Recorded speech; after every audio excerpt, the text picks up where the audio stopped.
E ke një shtëpi të dytë aty. Christian Prenga fton Anthony Joshua në Shqipëri. Kampioni britanik falenderon prindrit e boksierit shqiptar. Pas një prej dueleve më spektakolare të vitit në peshat e rënda, respekti mes Anthony Joshua dhe Christian Prengës ka vijuar dhe jashtë ringut. Ish-kampioni botës ka publikuar një mesazh të veçantë drejtuar prindërve të boksierit shqiptar, ndërsa vetë Prenga i ka bërë një ftesë publike për të vizituar Shqipërinë. Joshua dhe Prenga u përballën në Jeddah të Arabisë Saudite në një ndeshje që tërhoqi vëmendjen e boksit në botë. Shqiptari surprizoi në raundin e parë duke u rrëzuar 2 herë ish-kampionin britanik dhe duke vendosur në një nga momentet më të vështira të karrierës së tij.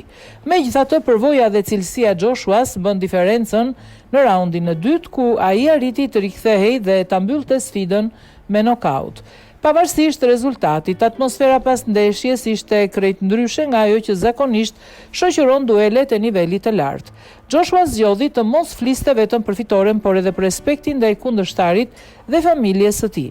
Në një video të publikuar në rrjetet sociale, britaniku ju drejtua prindërve të Christian Prengës me fjalë falenderuese, duke vlerësuar edukimin dhe karakterin që sipas tij ka ndihmuar në formimin e një sportisti të denj. Përshëndetje nën dhe baba, faleminderit që më dhat mundësinë përballë me djalin tuaj.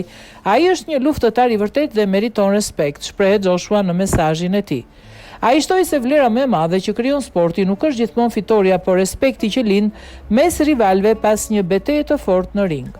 Reagimi i kampionit britanik u prit me entuziazëm nga tifozët shqiptar, të cilët vlerësuan gjestin pozitiv dhe sportiv dhe mënyrën se si Joshua zgjodhi të nderojë jo vetëm kundërshtarin, por edhe familjen e tij. Nga ana tjetër, Christian Prenga ju përgjigj me paq respekt ish-kampionit të botës. Boksieri shqiptar e cilësoi Joshua një legjendë të sportit dhe ftoi publikisht të vizitojë Shqipërinë. Kur të duash, je mirë pritur në Shqipëri. E ke një shtëpi të dytë aty. Do t'ishte kënaqësi të prisnim, është shprehur Prenga, duke nënvizuar se rivaliteti në ring nuk pengon krijimin e miqësive jashtë. Mesazhet e ndërsjellta kanë marrë mira reagime në rrjetet sociale, ku shumë sportdashës kanë komentuar se ky është një nga shembujt më të mirë të frymës sportive.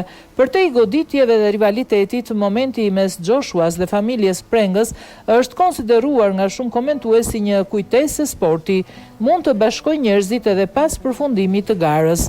Edhe pse humbi sfidën, Christian Prenga fitoi vlerësimin e specialistëve të boksit për paraqitjen e tij. Dyërëzimet që i shkaktoi Joshuas në raundin e parë treguan potencialin e shqiptarit për të konkuruar në nivelet më të larta të peshave të rënda.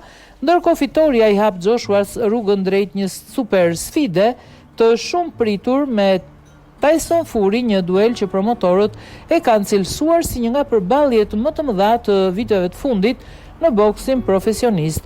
Historia mes Joshuas dhe Christian Prengës dëshmoi se sporti nuk matet vetëm me fitore apo humbje. Respekti ndërsjellët, falenderimi për familjen e kundërshtarit dhe ftesa për të vizituar Shqipërinë e kryen këtë duel në një histori që shkoi përtej ringut, duke lënë pas një mesazh të fortë për fair play dhe miqësi.